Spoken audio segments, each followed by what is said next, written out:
ini. Ya, terima kasih Ibu. Sebelumnya saya perkenalan diri Ibu. Nama saya Dwi Haryanti. Saya mahasiswa PPG Universitas Negeri Makassar, jurusan Teknik Kimia. Mohon bimbingan dari Bu Hasri sama Bu Armi untuk uji komprehensif hari ini. Terima kasih Ibu. Terima kasih. Baik, siapa handle Bu? Saya. Ya, saya barangkali nanti Ibu Armi yang memulai. Baik, selamat bergabung Ibu Dwi Haryani. Hari ini akan diadakan uji komprehensif. Kami dengan tim yaitu Ibu Armi Aulia dan saya sendiri Hasri akan melihat sejauh mana Ibu Dwi memahami tentang apa-apa yang telah dilakukan selama proses penyusunan sampai masuk pada ujian kompre. Untuk itu ada selama 50 menit kami akan bergabung atau berdiskusi dengan Ibu Dwi, namun di 50 menit itu 10 menit kami berikan kesempatan kepada Ibu Dwi untuk menampilkan atau mempresentasikan materi, salah satu materi yang akan dibelajarkan pada PPL selama 10 menit. Kemudian kami berdua akan melihat sejauh mana kesiapan Ibu dalam pelaksanaan ini selama 40 menit. Jadi kami tidak membagi penguji 1 20 menit, penguji 2 20 menit, tapi kita berkolaborasi. Silakan Bu Dwi Haryanti. Sebelum mulai Ibu Dwi mau pilih RPP yang mana? Karena ini saya lihat 2 dokumennya ya di-upload. Saya belum buka. Berapa? Saya pilih yang C3 Ibu. C3 ya. Baik, silakan. Saya mempresentasikan peer teaching terlebih dahulu, begitu Ibu? Ya, 10 menit mengajar, enggak presentasi, mengajar. Oh iya, terima kasih Ibu. Assalamualaikum warahmatullahi wabarakatuh. Oke, sebelum kita mulai pembelajaran hari ini, saya cek suara terlebih dahulu. Bagaimana? Apakah suara saya bisa terdengar dengan jelas? Baik. Untuk tampilan layar, apakah sudah terlihat dengan jelas juga? Baik, terima kasih. Bagaimana kondisi kalian hari ini? Saya harap kondisi kalian dalam kondisi yang baik dan sehat semuanya. Oke, untuk memulai pembelajaran hari ini, alangkah baiknya kita mulai dengan berdoa terlebih dahulu, agar pembelajaran hari ini mendapatkan manfaat dan berkah dari Allah. Kepada ketua kelas, saya minta tolong untuk dipimpin berdoa. Oke, terima kasih ketua kelas. Untuk memupuk rasa nasionalisme kita pada cinta tanah air, mari kita mendengarkan lagu Indonesia Raya terlebih dahulu. Izin share screen, Bu.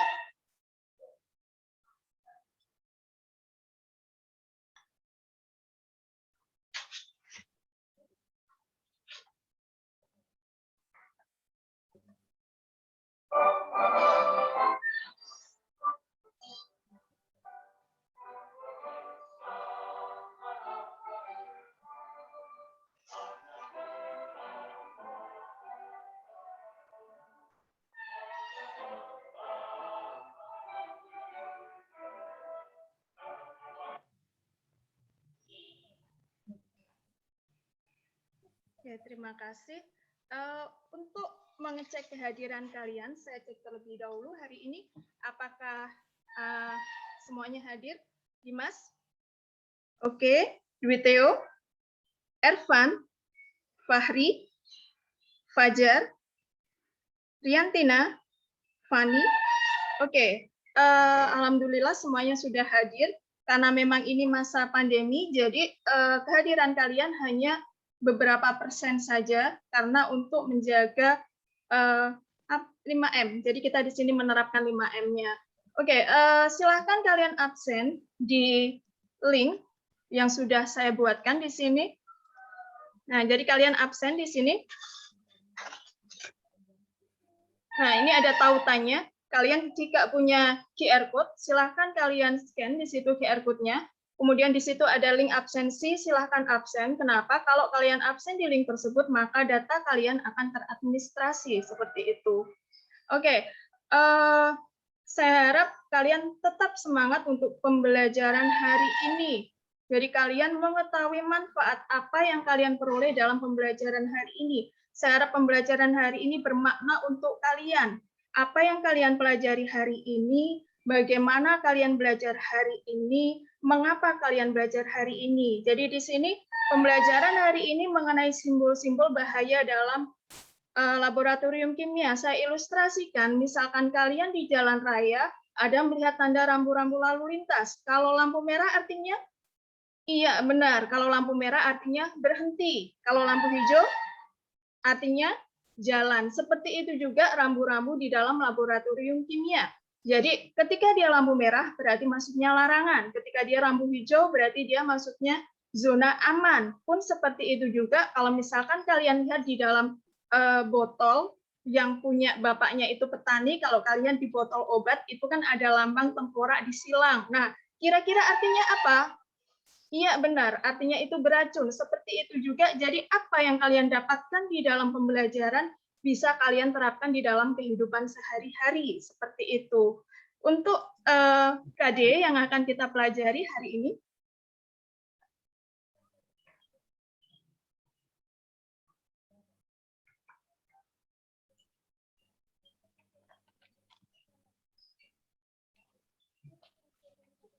di sini kompetensi dasar yang akan kita pelajari ada menerapkan prinsip K3LH sesuai SOP, yang KD4 melaksanakan pekerjaan laboratorium sesuai SOP dan K3LH seperti itu. Adapun tujuan pembelajarannya adalah menerapkan simbol-simbol bahaya dalam laboratorium kimia, mendeteksi simbol-simbol bahaya dalam laboratorium kimia, menganalisis prosedur P3K di laboratorium, dan menerapkan bekerja aman di laboratorium seperti itu.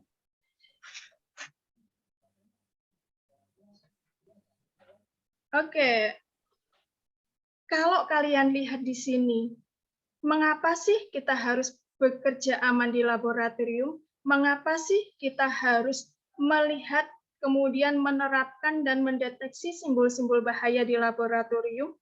Nah, sebelum kita membahas tentang pembelajaran hari ini, alangkah baiknya kalian lakukan dulu pretest. Kenapa? Untuk mengetahui kemampuan awal kalian dalam pembelajaran hari ini. Untuk linknya sudah saya share di Google Classroom, atau juga saya kirimkan di WA group kalian untuk mempermudah kalian dalam mengaplikasikan IT kalian. Oke, saya kasih waktu 15 menit, 5 menit saja, karena soalnya hanya 5, jadi kita menghemat waktu seperti itu. Oke, silahkan dikerjakan. Oke, terima kasih. Dari hasil pretest kalian di sini masih ada beberapa yang nilainya di bawah KKM. Saya maklum kenapa? Karena di sini saya mengetahui kemampuan awal kalian. Jadi untuk teknik penilaian yang akan saya lakukan di dalam pembelajaran hari ini adalah tentang teknik penilaian sikap. Jadi saya mengamati sikap kalian mulai dari spiritual kalian, sosial kalian, terus kemudian dari keterampilan kalian saat proses berdiskusi dan saat melaksanakan presentasi. Kemudian dari pengetahuan kalian, saya melihat dari pretest, hasil pretest kalian, dan post-test kalian. Jadi post-test kalian di sini untuk melihat bagaimana pemahaman kalian.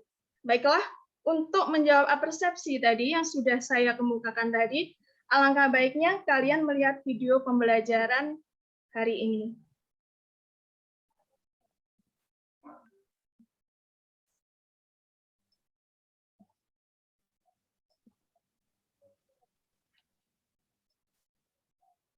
Nah, di sini bekerja aman di laboratorium. Jadi kalian bisa melihat skemanya. Kemungkinan terjadi kecelakaannya bagaimana, jika tidak mengindahkan keselamatan kerjanya, bahaya kemungkinannya itu apa, seperti itu. Kemudian keselamatan kerja di laboratorium, kalian harus memahami simbol-simbolnya. Kenapa? Untuk memudahkan eksperimen atau upaya meminimalkan kecelakaan. hubungan antara penerapan peraturan kerja dengan kecelakaan kerja di laboratorium. Di situ ada bahaya fisiknya, bahaya kimianya, bahaya biologinya, dan bahaya ergonominya, seperti itu. Nah, di sini penyebab dari kecelakaan laboratorium salah satunya adalah kurangnya pengetahuan atau pemahaman tentang bahan kimia, tidak mengindahkan petunjuk, tidak menggunakan APD, tidak bersikap hati-hati. Nah, seperti itu, jadi kalian menerapkannya dalam kehidupan kalian. Misalkan, jika saya tidak memakai helm ketika naik sepeda motor, kira-kira apa yang terjadi? Jika saya tidak memakai masker dan saya berjalan-jalan, kira-kira di musim pandemi seperti ini, apa yang terjadi? Jadi, kalian bisa memikirkan untuk keselamatan diri kalian, tidak hanya di dalam lab, tapi juga di dalam kehidupan sehari-hari kalian. Nah, di sini simbol-simbol bahaya kimia yang sering kalian lihat, tapi mungkin hanya kalian anggap lalu saja, karena hanya pajangan saja. Nah, sebenarnya di situ berhubungan dengan keselamatan kerja kalian di sini. Nah, bahaya yang sering terjadi, bahan kimia yang bersifat korosif, yang bersifat racun, yang bersifat mudah terbakar, reaksi eksoterm, di sini ada yang bersifat pengoksidasi. Oke, silakan dilihat video tentang keselamatan kerja di laboratorium.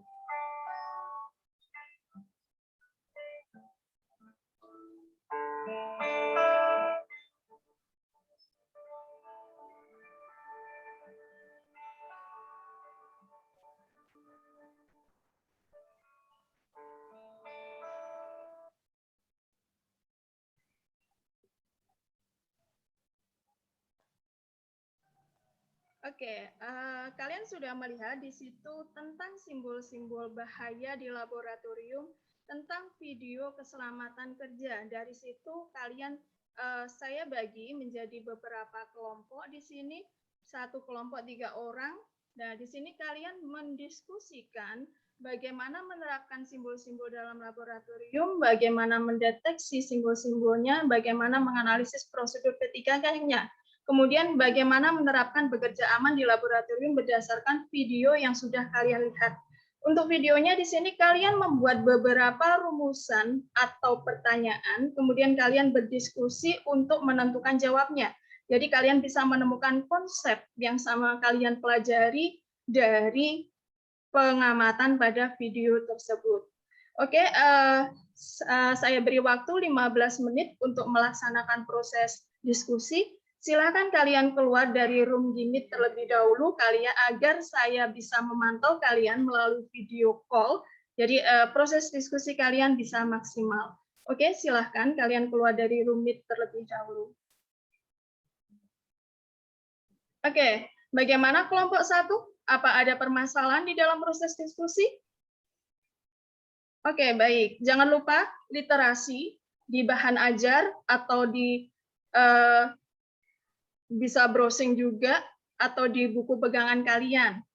Jangan lupa ya, diskusi kelompok harus kompak, seperti itu. Nah, kemudian pengamatan selama kalian berdiskusi, keaktifan kalian akan saya nilai. Jangan lupa ya. Oke, kelompok 2, ada permasalahan? Alhamdulillah. Lanjutkan ya, semangat, tetap semangat, kalian bisa. Oke, waktu diskusi sudah habis. Silahkan kalian masuk kembali ke dalam room Meet untuk kita diskusikan bersama hasil diskusi kelompok kecil kalian. Oke, kelompok 1, silahkan presentasikan hasil diskusi kalian berdasarkan LKPD tadi yang sudah saya bagikan dan sudah kalian unduh di Google Classroom. Oke, kelompok 1, silahkan diwakili salah satu kelompoknya. Kelompok lain silahkan menanggapi. Oke, bagus sekali kelompok 1, kalian pintar. Kelompok 2, mungkin ada tanggapan? Ya, silakan kelompok 2. Oke, pintar. Nah, seperti itu. Selanjutnya, untuk yang kegiatan 2, kelompok 2, silakan mempresentasikan hasilnya. Oke, kelompok lain ada yang menanggapi? Oke, bagus sekali. Hebat, kalian tetap semangat semuanya. Untuk kegiatan 3, kelompok 3, silakan mempresentasikan hasilnya diwakili salah satu kelompok. Oke, kelompok lain silakan menanggapi. Oke, hebat sekali kalian. Oke, aplaus buat kalian semuanya. 5 menit lagi ya. Ya, Bu. Oke, kalian hebat. Oke, di sini kalian bisa menganalisis hasil dari diskusi kelompok kalian. Silahkan salah satu untuk menyimpulkan dari kelompok 4 hasil diskusi hari ini.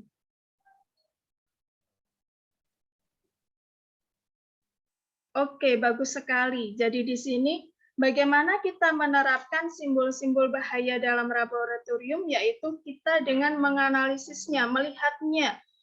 Misalkan di sini, oh ketika di situ ada gambar korosif, berarti bahan di sini dia mudah membuat korosif. Maka seperti itu. Jadi ketika misalkan kalian lihat ada gambar yang ada mudah meledak seperti itu, maka deteksi apa yang kira-kira akan kalian lakukan. Ketika misalkan teman kalian ada yang tangannya kena bahan kimia, maka kira-kira pertolongan pertama apa yang harus kalian lakukan? Misalkan di sini, kalau teman kalian ada yang kena bahan kimia, maka pertolongan pertama yang harus kalian lakukan adalah dengan mengalirkan air pada tangan, kira-kira selama 3-5 menit, setelah itu kalian kompres dengan air es. Kenapa? Agar tangannya tidak melepuh seperti itu. Dengan menerapkan simbol-simbol bahaya dalam laboratorium, mendeteksi simbol-simbol bahaya, menganalisa prosedur P3G di dalam laboratorium, maka kalian akan bisa menerapkan bekerja aman di dalam laboratorium. Oke, hebat sekali untuk kalian semuanya. Oke, berdasarkan pengamatan yang sudah saya lakukan ini tadi, dari keaktifan kalian selama berdiskusi, dari hasil presentasi kalian hari ini, aplaus buat kelompok 1, kalian hebat, kalian bisa mempresentasikan hasilnya dengan baik sekali. Oke, untuk hari ini, saya ingin melihat bagaimana pemahaman kalian tentang pembelajaran hari ini. Silahkan dikerjakan post-testnya selama 5 menit, nanti saya akan melihat hasil dari post-test kalian. Link saya kirimkan di Google Classroom atau WA Group. Silahkan dikerjakan mulai sekarang. Oke, terima kasih. Dari hasil post-test kalian, kalian hebat. Dari 10 anak, hanya 1 anak saja yang masih nilainya di bawah KKM. Jadi di sini hasil dari post-test kalian di sini sudah 90%. Alhamdulillah. Nah, nanti yang nilainya masih di bawah KKM atau KD belum tuntas, belum tercapai ketuntasan, kalian akan melaksanakan remedi. Remedinya di sini kalian mengerjakan penugasan yang akan saya berikan di luar jam pembelajaran, seperti itu. Untuk yang nilainya sudah di atas KKM atau sudah tuntas, nanti akan saya berikan soal pengayaan. Nah, seperti itu. Atau mungkin bisa jadi tutor sebaya juga buat temannya yang remedi. Oke, alhamdulillah kalian sudah melaksanakan post-test. Saya minta kalian untuk membuat refleksi pembelajaran hari ini. Refleksinya saya taruh di Google Classroom, ada di linknya. Silahkan kalian mengisi refleksi terlebih dahulu. Oke, terima kasih. Dari refleksi yang sudah saya lihat, di situ kalian mengisi manfaat pembelajaran hari ini, apakah pembelajaran hari ini menarik, terus kemudian dari segi kebermanfaatannya, apakah pembelajaran hari ini bermanfaat, bagaimana untuk tindak lanjut pembelajaran berikutnya. Nah, di sini tindak lanjutnya saya harus membuat pembelajaran agar lebih menarik lagi dan kalian bisa memahaminya dengan konsep yang bermakna seperti itu. Oke, untuk pembelajaran minggu depan kita akan belajar tentang APAR, alat pemadam api ringan. Jadi kalau kalian yang lihat ada di lab atau di bengkel itu yang berupa botol merah, tabung warna merah seperti itu untuk pertolongan pertama ketika ada kebakaran seperti itu. Alhamdulillah pembelajaran hari ini bisa kita lalui dengan lancar dan banyak hal yang bermanfaat yang bisa kita pelajari hari ini. Untuk ketua kelas, saya meminta tolong untuk dipimpin doa penutup pembelajaran hari ini. Ketua kelas, silahkan. Oke, terima kasih Ketua kelas sudah dipimpin berdoa. Alhamdulillah pembelajaran sudah selesai. Terima kasih atas perhatian kalian, atas semangat belajar kalian, atas kerjasama kalian dalam berdiskusi semuanya. Saya bangga pada kalian semuanya. Oke, terima kasih atas perhatiannya. Assalamualaikum warahmatullahi wabarakatuh. Silahkan kalian bisa keluar dari Google Meet sekarang. Terima kasih, Ibu. Terima kasih. Ya, selanjutnya sebenarnya ini sudah lewat dari 10 menit ya. Ya baik, silahkan Ibu Armi Aulia. Terima kasih, Bu Kira-kira Astrid. Iya, saya ini sebenarnya sambil saya ikut juga ya ke Ibu Armi, jadi tidak harus setelah Ibu Armi saya lagi. Iya, silakan. Bu Dwi, pembelajarannya daring ya? Iya, Ibu. Pembelajaran daring masih dibatasi siswanya ya? Ya, karena di sini kebetulan mengikuti dari produktif, Ibu. Jadi satu kelas itu 36 siswa, biasanya sekitar 36, 35. Jadi di sini kemarin itu saya izin ke kepala sekolahnya itu karena kebetulan Kota Kediri itu PPKM level 4 dan di depan sekolah saya itu untuk isolasi terpusat. Jadi meskipun pembelajaran daring ataupun luring itu diikutkan sesuai dengan pembelajaran produktif agar tidak bingung seperti itu, Bu. Oh begitu ya. Baik, jadi secara keseluruhan Ibu Ini Dwi dibatasi sudah. orangnya ya? Iya, Ibu. Karena kebetulan di depan sekolah saya itu ada isolasi terpusat Kota Kediri. Jadi ngikut untuk penilaian produktifnya agar tidak rancu antara yang di normatif adaptif dengan yang di produktif. Jadi siswanya dibuat tetap kelasnya seperti itu. Itu berapa orang, Bu? 36, kalau 30% sekitar 12, Ibu. Hanya 12 orang? Iya. Oke, lanjut. Baik. Secara keseluruhan ya Ibu Dwi itu sudah melakukan pengajaran atau pembelajaran lengkap ya dari kegiatan pendahuluan sampai kegiatan penutup tuntas. Ibu Dwi juga sudah membelajarkan siswanya sesuai RPP-nya ya, sesuai RPP-nya yang tersurat. Tapi saya mau verifikasi. Ibu Dwi itu mengambil KD 3 berapa? KD 3.2, Ibu. KD 3.2. Baik. KD-nya itu di RPP-nya adalah bla bla bla ya, menerapkan prinsip dan seterusnya ya. Di sana ada IPK kuncinya menerapkan simbol-simbol bahaya dalam laboratorium. Seperti apa? Jadi ini kan sekaligus jadi tujuan pembelajarannya ya. Iya, Seperti apa itu siswanya menerapkan simbol-simbol bahaya dalam laboratorium? jadi di sini kalau berdasarkan yang di LKPD sebagai sarana untuk mempermudah pembelajaran, peserta didik diberikan gambar atau simbol-simbol tanda bahaya dari media pembelajaran yang tadi saya share itu. Kemudian peserta didik di situ menerapkan, misalkan simbol tanda bahaya di situ ada tanda silang. Kira-kira penerapannya di dalam laboratorium itu bagaimana berdasarkan sifatnya seperti itu. Jadi bagaimana kemudian tindakannya seperti itu, Ibu. Tindakannya? Misalkan Ibu bahan korosif seperti itu. Jadi ada tanda bahan korosif, misalkan di situ maka yang mempunyai tanda bahaya korosif itu zatnya apa saja, maka penyimpanannya bagaimana, tindakan ketika terkena zat itu bagaimana, seperti itu, Ibu. Saya tidak melihat itu di LKPD, Bu. Saya kasih kotak itu, Ibu. Misi, Ibu.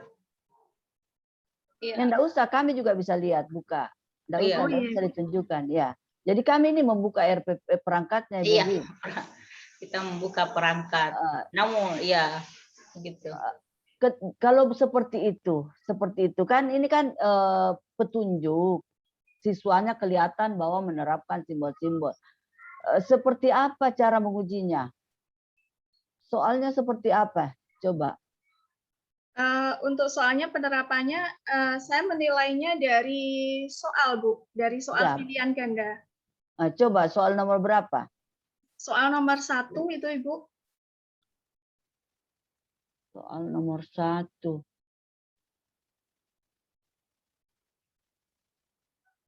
Perangkatnya ini satu ya, langsung ke ini ya, satu file ya.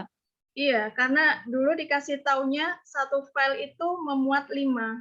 Iya betul. Mungkin Bisa bisa laksana di iya, halaman terakhir itu, Bu Armi. Iya, bisa sebutkan soalnya.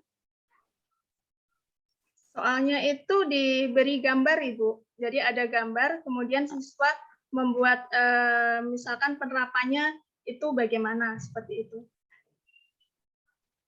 Iya, Ibu sudah lihat ini. Prinsip SOP ini yang nomor 1 ini. Perhatikan data berikut ya. Ya. Nah, lalu ini menerapkan ini kalau namanya begini ya. Sebentar, Ibu. Ibu ini sudah lihat ini, sudah lihat. Ya. Pertama, gambarnya gambar apa itu? Gambar apa itu, Ibu? Gambar apa itu, Ibu Dwi? Nomor 1, soal nomor 1-nya. Iya, sebentar, Ibu. Itu yang nomor 1 itu gambar kayak bahan kimia yang meledak itu, Bu. Simbol bahan kimia yang meledak. Iya, simbol apa namanya itu? Iya, simbol apa namanya? Enggak begitu. Orang awam itu jawabnya begitu. Orang K3LH itu seperti apa menjawabnya? Mudah meledak, Bu. Mudah meledak. Lalu kalau siswanya bisa menerapkan begitu kan? Kira-kira menerapkannya seperti apa? Ini bisa menjawab kalau begini, bisa menjelaskan, bisa memahami, bisa menerapkan. Iya, Ibu. Jadi di situ misalkan ada tanda bahaya seperti itu, maka penerapannya bagaimana? Apakah dengan tanda bahaya itu suatu bahan kimia itu harus dihindarkan dari gesekan, atau dia disimpan dekat dengan api, atau dia harus dijauhkan dari api, atau harus dijauhkan dari tempat basah, atau harus disimpan dalam keadaan basah, atau harus dihindarkan dari badan, seperti itu, Bu. Jadi peserta didik menerapkannya itu dalam kehidupan sehari-hari, dia direlevankan, jadi dia dihubungkan seperti itu. Ya, jadi menerapkan pengetahuannya terhadap keadaan nyatanya di sekitarnya. Jadi kalau ketemu bahan yang berlabel itu, dia paham perlakuannya. Jadi itu namanya menerapkan ya. Menerapkan. Iya, Ibu. Ya, baik. Kalau ini dianggap IPK kunci, kira-kira IPK pendukungnya seperti apa, Ibu Dwi? IPK pendukungnya seharusnya menjelaskan, Ibu. Seharusnya menjelaskan. Kenapa?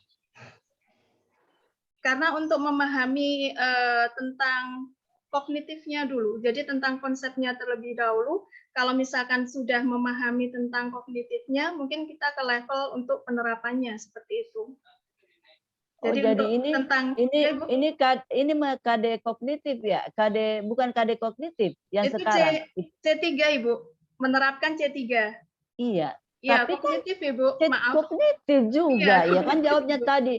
Kalau IPK pendukungnya menjelaskan karena harus kognitif dulu, seolah-olah yang tertulis di sini bukan kognitif.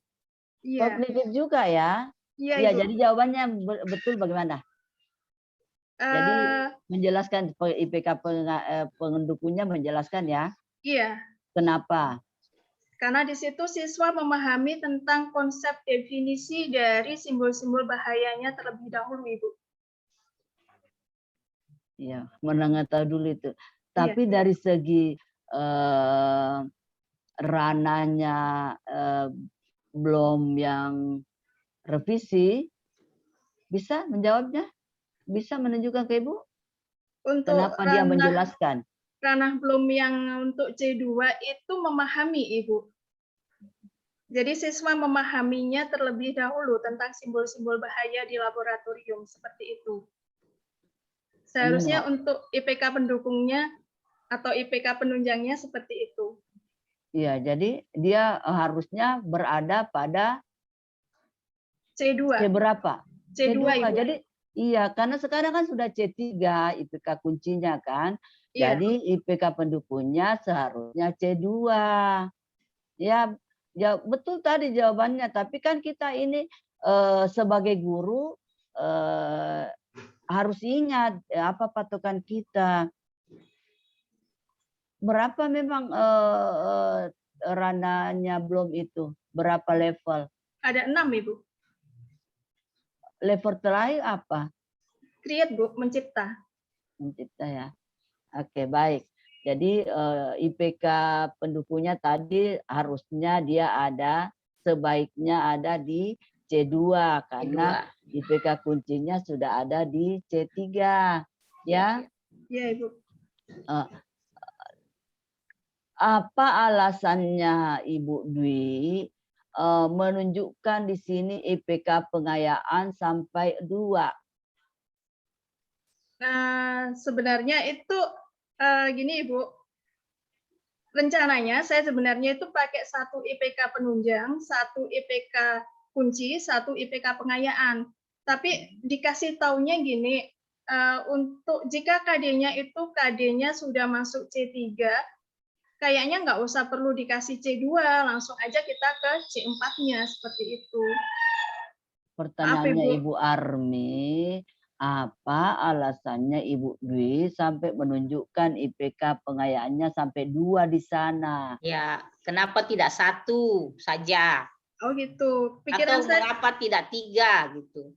oh iya, maaf Ibu, pemikiran saya karena berhubungan dengan penilaiannya. Jadi untuk penilaian pengetahuannya, nanti kalau IPK-nya itu terlalu sedikit, soalnya sedikit, seperti itu Ibu. Maaf, pemahaman saya kurang Ibu.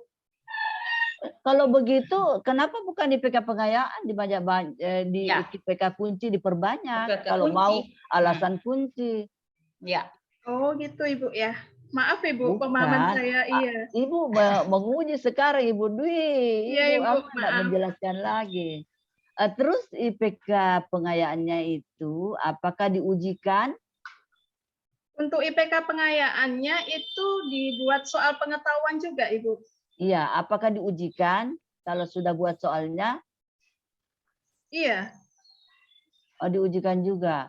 Iya Ibu. Sekiranya tidak ada siswa yang jawab soal itu IPK pengayaan, apa yang Ibu Dwi lakukan? Mungkin saya akan memberikan tentang pemahaman konsep yang bermakna, Ibu. Jadi lebih mengarahkan peserta didik ke dalam kehidupan sehari-harinya. Jadi misalkan seperti ini, ketika saya tidak memakai helm, maka kira-kira bahaya apa yang terjadi? Ketika saya tidak mengindahkan rambu-rambu seperti itu, maka deteksi apa yang kira-kira akan saya alami? Seperti itu, Ibu. Wajibkah siswa itu harus tahu semua soal yang dibuat dari IPK pengayaan? Kalau menurut saya, iya Ibu. Wajib. Seharusnya kalau siswa itu lebih memahami ke IPK kuncinya, karena sebagai ketutasan dari capaian KD-nya. Untuk IPK pengayaan itu sebagai jika siswa itu sudah memahami tentang IPK kuncinya, seperti itu Ibu. Iya, seharusnya IPK kunci itu yang wajib. Ketika IPK kuncinya sudah berhasil semua siswanya, maka wah perlu ini diberi pengayaan biar makin banyak.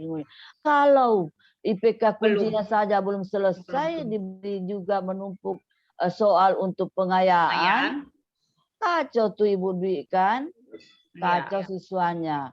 Wah susah sekali. Padahal itu soal untuk IPK pengayaan. Tidak fokus lagi sama IPK kuncinya. Ya, jadi IPK pengayaan itu diberikan ketika IPK kuncinya tuntas dulu. Tadi Ibu Dwi kan sudah lakukan pembelajaran ya. Model pembelajaran apa yang dipilih, yang dipakai? Saya menggunakan model pembelajaran problem based learning, Ibu. Problem based learning. Bisa beritahu Ibu sintaks problem based learning yang pertama? Mengorientasi peserta didik, Ibu. Jadi peserta didik mengamati. Seperti itu. Orientasi pengalaman sekolah atau? Orientasi tentang pembelajarannya, Ibu. Orientasi tentang pembelajaran. Materinya yang akan dipelajari seperti itu. Orientasi materi. Seperti apa Ibu mengorientasikan materi?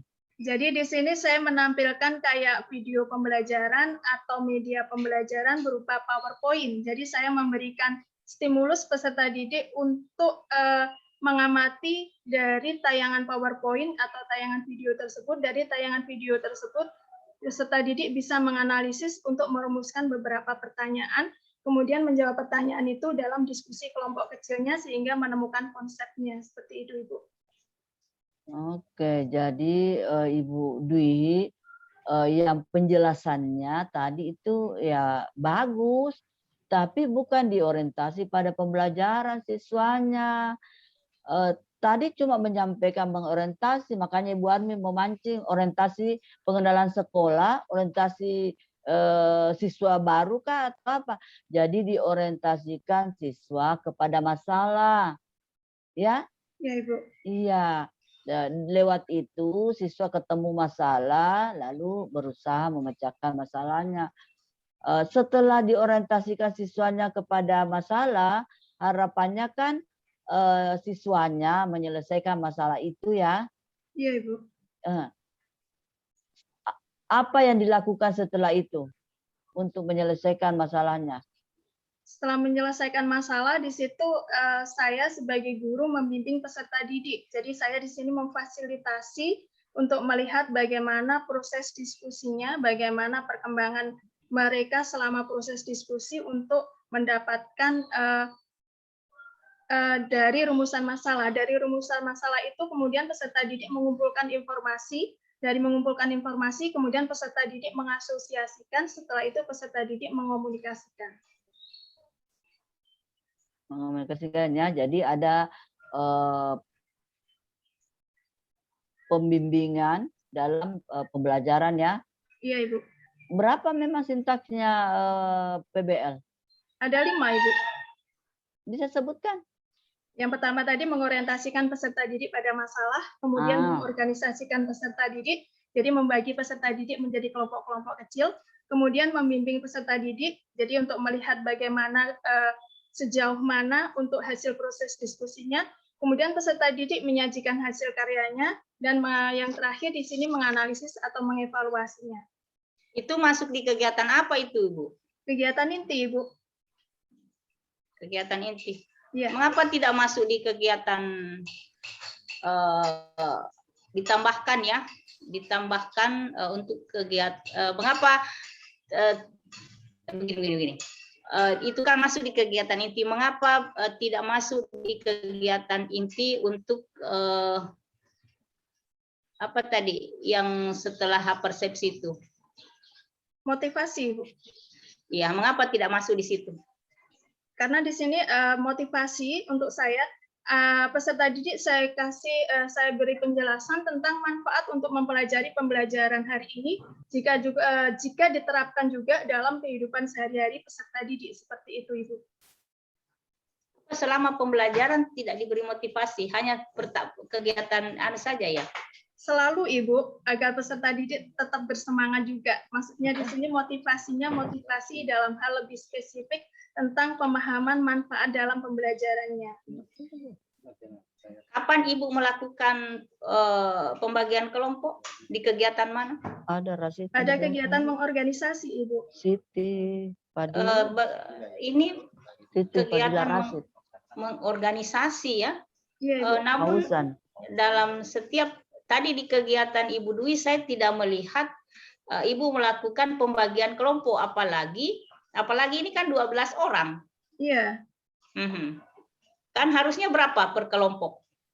3 orang, Ibu. Tadi maaf, Ibu, tadi saya sudah menyebutkan 3 orang per kelompok, Ibu. Sudah disebutkan ya.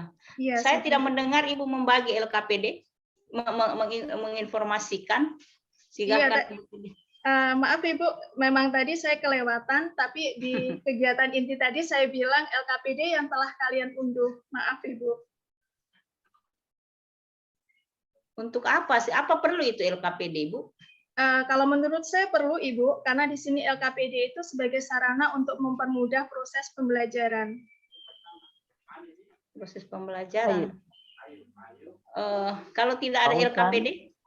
Firman. Kalau tidak ada LKPD, mungkin kita bisa melakukan diskusi tanya jawab seperti itu, Ibu. Oh, berarti bisa kan? Bisa.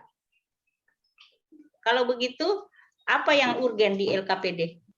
Yang urgen di LKPD di sini adalah untuk indikator sama tujuan pembelajarannya, Ibu. Jadi di situ kita bisa melakukan untuk penilaian sikap, kemudian penilaian pengetahuannya, juga penilaian tentang keterampilan. Tapi lebih spesifiknya di sini untuk penilaian keterampilannya, Ibu. Iya, karena kan sesungguhnya dari awal kan sudah bisa dilihat pengetahuan, tapi yang lebih inti di situ adalah keterampilan. Namun saya ya itu tadi yang disampaikan Ibu Armi adalah sepertinya terlalu banyak pengayaannya, Ibu. Ya, Ibu. Sementara yang wajib kita lakukan adalah kegiatan inti. Indikator esensial atau intinya. Kalau yang di LKPD, yang mana masuk di inti itu? Yang masuk di inti itu yang kegiatan 1, Ibu, yang menerapkan simbol-simbolnya itu juga. Adakah di LKPD masuk pengayaan? Di LKPD pengayaannya ada, Ibu. Jadi di situ studi Bagaimana? kasus.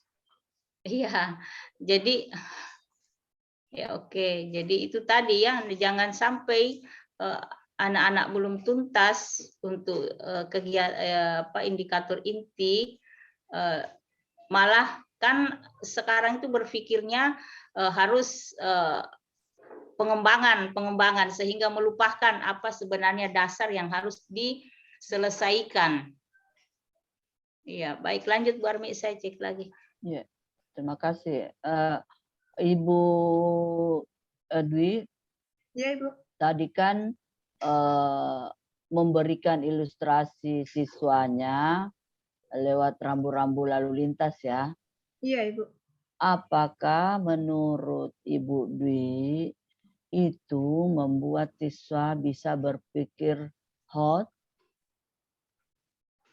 Kalau menurut saya bisa, Ibu. Kalau misalkan kebetulan Kediri dekat dengan Malang, jadi kalau misalkan di situ ada tanda rambu-rambu lalu lintas itu yang berupa tanjakan atau mungkin berupa tanda kecelakaan seperti itu, mungkin peserta didik bisa untuk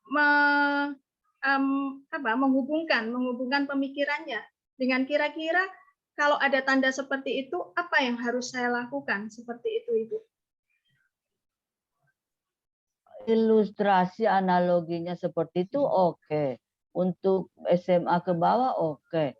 Kira-kira untuk ilustrasi di laboratorium, karena Ibu Dwi kan guru SMK ya, ilustrasinya seperti apa agar siswa bisa menghubungkan pengetahuannya yang sudah tahu tentang tanda-tanda bahaya yang ada di laboratorium itu dengan dunia nyatanya. Misalnya ketika di pabrik gitu, ketika di tempat kerjanya nanti.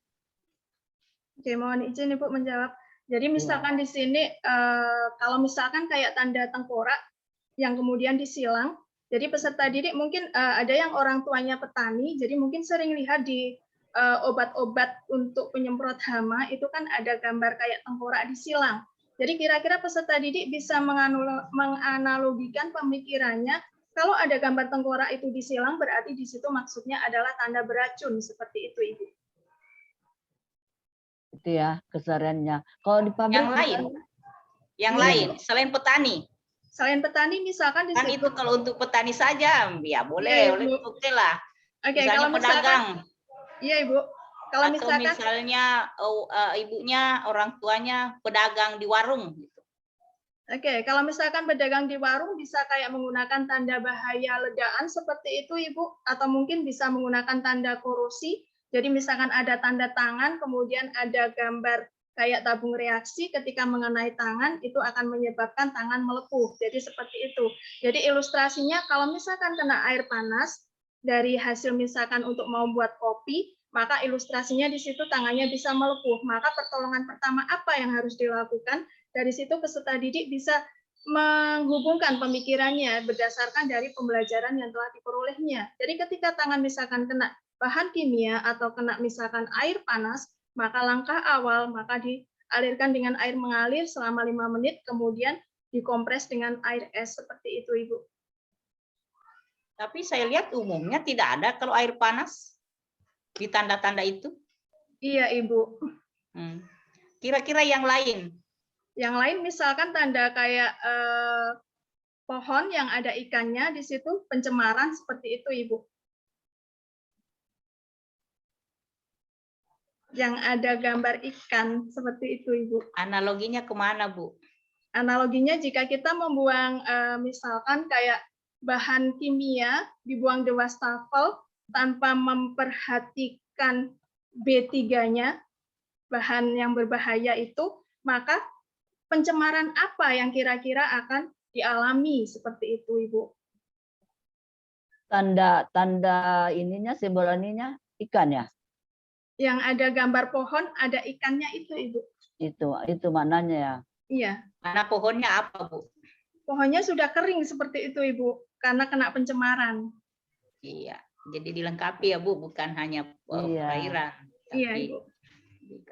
Iya, jangan sepotong-sepotong, orientasikan. Ya, suka potong-potong Ibu Dwi ya. Iya, Ibu. Ibu Dwi tadi kan sebelum di awal pembelajaran kan Ibu Dwi itu memberi apersepsi dan memotivasi ya. Bedanya apersepsi dengan motivasi di mana sih? Kalau apersepsi itu kita memberikan stimulus atau pancingan soal agar peserta didik nanti bisa terpancing. Oh, ketika saya misalkan dipancing soal seperti itu, bagaimana nanti arah pembelajaran, bagaimana Ibu, arah berpikir saya seperti itu. Sedangkan kalau untuk motivasi di sini lebih penjelasan kemanfaat dari pembelajaran yang dipelajari dan diterapkan dalam kehidupan sehari-hari. Seperti itu, Ibu, menurut saya. Begitu ya. Kalau Ibu lihat, saya pikir Ibu Dwi ini kebalik ya. Ternyata memberi penjelasan dua-dua motivasi itu tadi. Di mana apersepsinya? Apersepsi seperti apa? Apersepsinya begini, Bu. Misalkan, jika kita mengindahkan simbol-simbol bahaya kimia, kecelakaan apa yang akan kita dapatkan? Seperti itu, Ibu. Bahaya kerja apa yang akan kita dapatkan? Itu motivasi, Ibu. Makanya ini di RPP-nya Ibu ini keliru. Persepsi itu kita menggali pengetahuan yang lalu-lalu. Apakah bisa berkaitan dengan materi sebelumnya? Jadi mengaitkannya dengan pembelajaran yang akan dipelajari. Itu persepsi.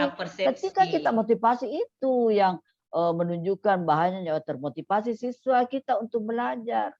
Jadi ini RPP-nya keliru ya, Ibu. Oh iya, Ibu, maaf. Kebalik ini. Ya, jadi Ibu lihat ini kebalik. Boleh mengaitkan dengan materi sebelumnya ataupun mengaitkan dengan kehidupan. Jadi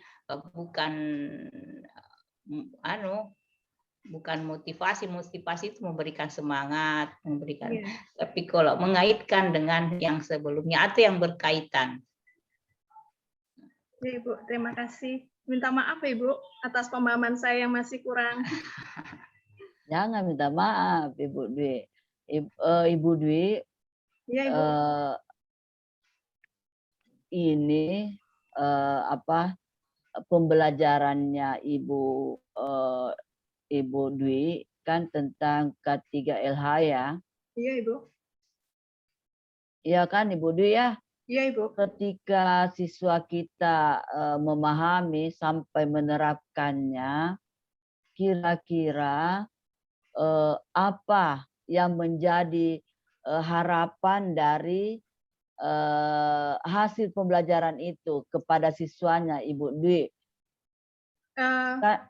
Sebentar, kan di kompetensi itu kan ada K1, K2, K3, dan K4 yang Ibu lakukan di RPP-nya tuliskan itu kan ada K3 dan K4. K1 dan K2-nya itu apakah Ibu Dwi juga menilainya? Iya Ibu, untuk K1 itu spiritual, kemudian untuk K2 sosial itu saya lakukan di penilaian sikapnya Ibu. Penilaian sikapnya ya. Spiritualnya kan di agama ya, Iya, mapel berdoa. agama ya. Ya. Jadi Ibu Dwi kan ukur itu, Iya Ibu. ya kan? Harapannya apa? Katakanlah sikap jujur, sikap apa saja spiritualnya, Ibu, sosialnya? Sosialnya disiplin, kemudian peduli, mandiri, gotong royong, seperti itu Ibu. Kan Ibu Dwi mengukurnya. Iya Ibu. Apakah diukur semua itu? Saya mengukur hanya 4 aspek saja Ibu. Apa itu saja? Dari tadi itu dari segi untuk pedulinya, kemudian untuk dari segi gotong royongnya, kemudian dari segi disiplinnya, kemudian dari segi untuk kemandiriannya, seperti itu Ibu. Keempat yang tadi Ibu ukur itu, apakah Ibu Dwi merasa itu sudah cukup? Sebenarnya kalau menurut saya belum Ibu, tapi karena di sini pembelajaran terbatas juga, jadi untuk ketika misalkan saya melakukan penilaian sikap dengan spek yang terlalu banyak, maka proses pembimbingan saya kepada peserta didik tidak akan bisa secara maksimal. Menurut saya seperti itu Ibu. Pedulinya seperti apa yang Ibu diharapkan? Pedulinya, iya Ibu. Permisi Ibu. Pedulinya misalkan ada teman yang melakukan presentasi, mungkin peserta didik yang lainnya bisa menanggapi. Atau mungkin ada peserta didik lain yang merasa kesulitan dalam memahami pembelajaran, ada teman yang bisa menjadi tutor sebaya, seperti itu Ibu. Apakah peduli yang seperti itu yang Ibu harapkan dengan pembelajaran ini, tujuan pembelajaran ini? Mungkin di lainnya juga, misalkan ketika temannya, mungkin kalau karena masih hari ini, kondisi seperti ini kita masih daring, mungkin untuk pengamatannya belum bisa secara detail. Jadi misalkan untuk melakukan ketika praktikum, sudah pembelajaran luring, ketika temannya misalkan terkena bahaya di dalam laboratorium, teman yang lain bisa dengan peduli segera untuk memberikan pertolongan pertama. Seperti itu, Ibu. Iya, itu yang peduli yang dimaksud di pembelajaran Ibu Dwi itu. Kalau peduli misalnya menjawab merespon pertanyaan itu atau apa ya, itu bukan peduli. Ya, jadi aktif saja ya. Jadi ada empatinya. Kalau misalnya ada di laboratorium siswanya ada yang suka iseng misalnya, dicabut itu label atau dipindah, ditukar. Kira-kira sikap apa, sosial apa yang kurang sama dia itu? Sikap sosial yang kurang sama dia itu adalah sikap tentang bagaimana dia bisa merasakan penderitaan orang lain ketika misalnya. Apa itu namanya, Bu? Sikap apa itu namanya? Simpati, Ibu. Simpati ya. Iya, empati. Apalagi masih ada itu. Kalau dia memindahkan label, menukar label atau mencabut. Berarti di situ sikap dia tidak disiplin, Ibu. Begitu itu kan maksudnya disiplin, Ibu Dwi. Tidak mematuhi peraturan. Bahkan dia merusak peraturan itu. Iya, Ibu. Melanggar itu kalau tidak mematuhi. Bagaimana kalau sikap jujurnya? Sikap jujurnya, misalkan di situ ketika kita misalkan mencampur suatu bahan kimia, mungkin ada siswa saya mengharuskan hanya 1 mili saja, tapi ternyata peserta didik misalkan saya membuat kayak misalkan membuat pengenceran. Nah, pengenceran itu kan harus sesuai dengan tanda batasnya. Nah, kemungkinan misalkan ada peserta didik yang kelebihan beberapa tetes, tapi dia bilang, gurunya nggak tahu, cuek aja. Yang penting kan kita hasilnya bagus, seperti itu, Ibu. Ibu, kejujuran di dalam materinya, Ibu Dwi. Oh iya, Ibu. Jadi kejujurannya di sini misalkan hasil dari untuk evaluasi pengetahuan, Ibu. Siswa jujur mengerjakan sendiri tanpa mencontek temannya. Boleh. Kalau tadi itu tidak tanda garis, tidak sesuai itu tidak teliti namanya. Iya toh? Yang dalam simbol-simbol ini Bu, yang tidak jujur misalnya apa? Dalam simbol-simbol yang tidak jujur, misalkan di situ kayak menuangkan bahan kimia, dia tanpa sengaja seperti itu, Ibu. Jadi bisa menyebabkan temannya terpeleset seperti itu. Dia tidak Jujur, bersihkan. tapi kan tidak sengaja. Tapi kan harus lapor, Ibu, kalau prosedurnya seperti itu. Iya, makanya kalau menjawab lengkap Ibu Dwi. Ya, Ibu. Iya. Iya. Iya, Saya jadi kira waktunya ini. jujurnya ini ketika di simbol-simbol ini, ketika dia melihat, ini kok harusnya ada simbol berbahayanya, tapi sudah usang misalnya Ya. kan, maka dia melapor, Bu ini berbahaya, harusnya ada simbol ini, tapi tidak ada, sudah rusak. Dia melapor, gitu kan? Jadi sikap jujurnya ada di sana, empatinya juga ada ketika ini berbahaya untuk teman. Kalau tidak diganti segera lebarnya, dan dia ini mungkin dia merusak. Jadi jujur, ini tadi tidak sengaja tersobek, saya tuang botolnya kena satnya jadi sobek, mohon diganti. Gitu kan? Dia jujur. Jadi dalam waktu hal simbol-simbol ini, karena Ibu Dwi kan mengharapkan sikap itu juga terbentuk dari pembelajaran yang Ibu Dwi lakukan. Sekarang kan kita dalam membelajarkan itu kan kita mau lihat ada teknologinya ada, ya kan? Pedagogiknya ada, mata kontennya ada. Sekarang ketika kita membelajarkan ini simbol ketiga LH ini, kira-kira T-nya itu yang mana? T-nya teknologinya. Permisi, Ibu.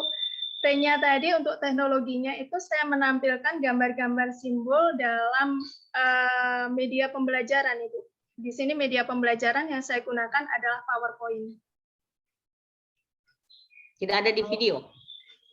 Kalau yang di video tadi ada juga, tapi cuma untuk APD sama untuk keselamatan kerja di laboratoriumnya juga. Ada juga, Ibu, di videonya juga.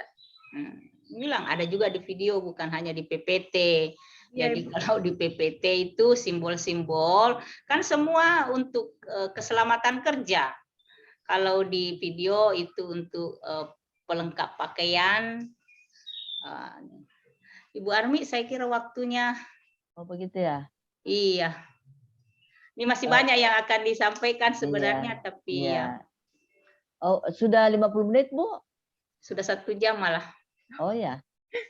Iya. Oke, kalau tadi gitu. Kita 7.30 menit, ini sudah 8 lewat. Kita 7.42 tadi mulai, Bu As. Iya, tapi ini sudah mau ya, jam 50 menit 9. ya, enggak apa-apa ya. Iya. Oke, kalau begitu selamat ya Ibu Dwi sudah melewati ujian ini. Kita lihat nanti hasilnya, kan sudah upaya ya, hasilnya nanti ya. Iya, terima Ya, kasih silakan, Bu ya. Dwi. Terima kasih, Silakan, Ibu. Terima Ya. kasih Bu Armi, terima kasih Bu Asri atas Iya, kunjungannya hari sama-sama. ini. Mohon Iya. maaf jika ada kesalahan kata dari saya karena pemahaman pengetahuan saya masih kurang. Ya, Assalamualaikum warahmatullahi wabarakatuh. Saya izin waktu, Bu. Iya, silakan. Waalaikumsalam warahmatullahi wabarakatuh. Stop.